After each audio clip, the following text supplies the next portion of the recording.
18, I was sitting in church one Sunday, kind of drifting in and out. I was saying to myself, what do girls like in men? The age-old question. I said, time on my hands. Is it good looks? Is it money? Is it a good personality? But then I figured it out. Finally. They love men with private jets. So ladies, check out mine.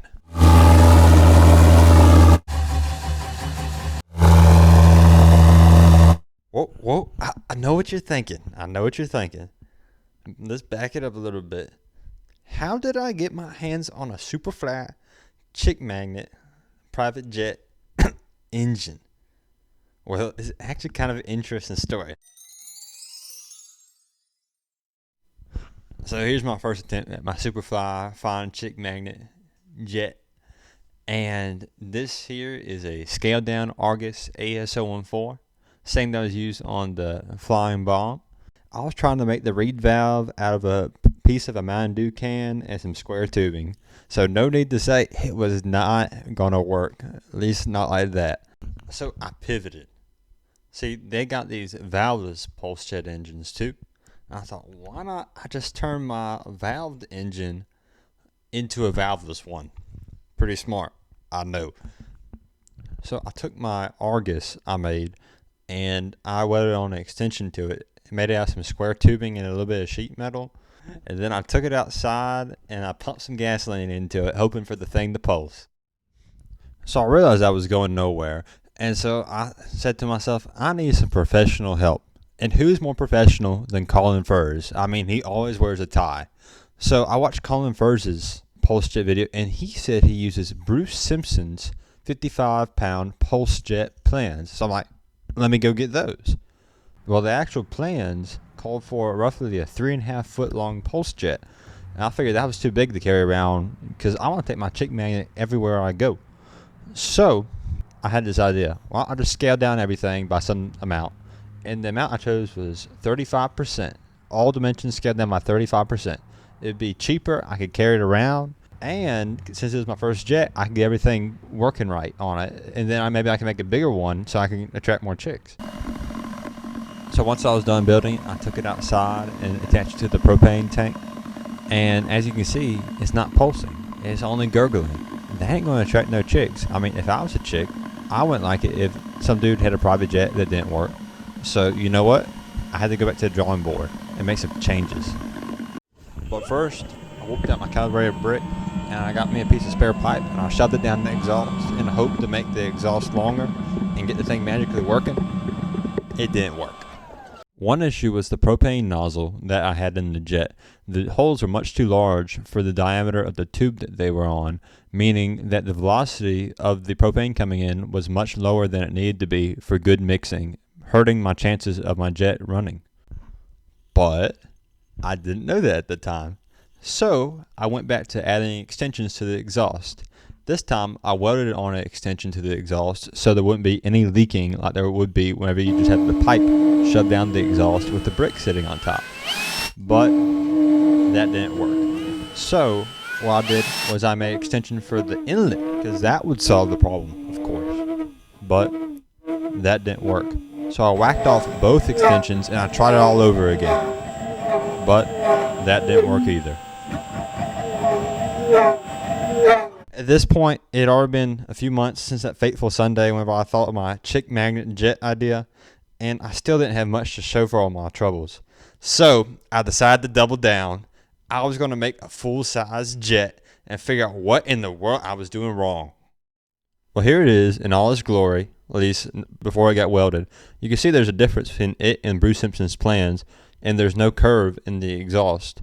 That's because I wasn't sure how important having the right curve would be versus having the right length of the exhaust pipe, because I couldn't find the right mandrel tube on the internet to buy. So what I did was I chose to go with the right length because that seemed more important, and I made the straight section and I was hoping for the best. So whenever I got it all welded up, I figured this thing, it'd be more secure than any pressure vessel ever conceived. So I took it out there to the hose pipe and I filled it up, and to my surprise, it was leakier than a colander. So I had to go fix that because I don't know how much leaking is too much leaking on one of these pulse jets. So I got my leaks fixed, and I took it outside. I got my propane tank filled up. This thing's gonna pulse for sure. I made me a new nozzle with some smaller holes for some higher velocity and better mixing. This thing is gonna work so well. I'm sure of it.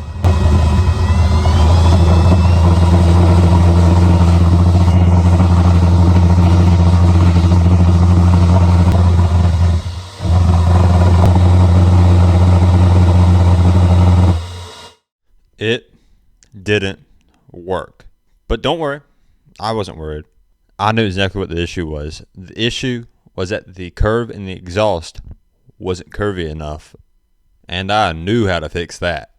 All it would take is 2 brake discs, an old wheel bearing, and some spare scrap metal, and I bend that tube right into shape.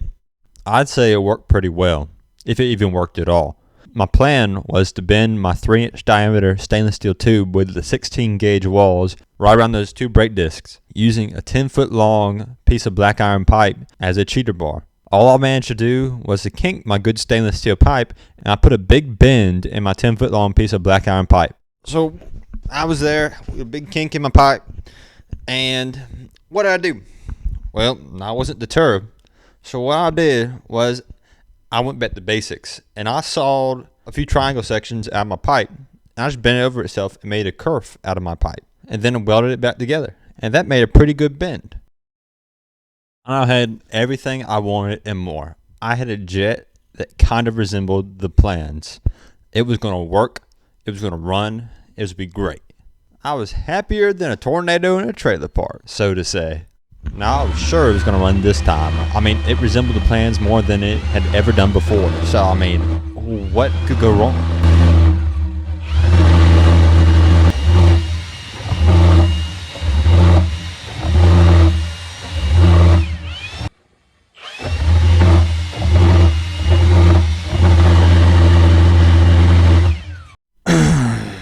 It didn't work.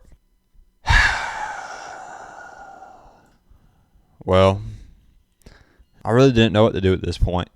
I kind of exhausted my ideas. I've changed all the geometries. It's as close to the plans as I could have made it. Could it be the nozzle? Could it be the poor build quality? Could it be some more of the leaks in the welds? I mean, what could it possibly be? I guess I just have to wait and find out. Well, I didn't have to wait long, because in the next 2 weeks, a hurricane came and put everything on pause in my little part of the world. And that gave me much needed time to think about how could I improve my jet and get it to run. Well, I started thinking, and I started looking at other people's projects. I looked back at Colin Furz's. I looked at the Rocket Man, the crazy Rocket Man. I looked at all sorts of projects and videos.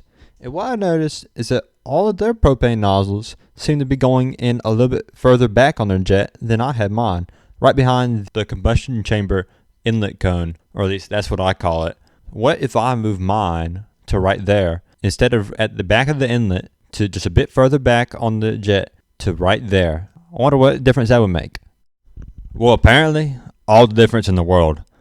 Everybody was rationing the fuels, the gasoline, the propane, and I was out here burning mine because my jet finally worked.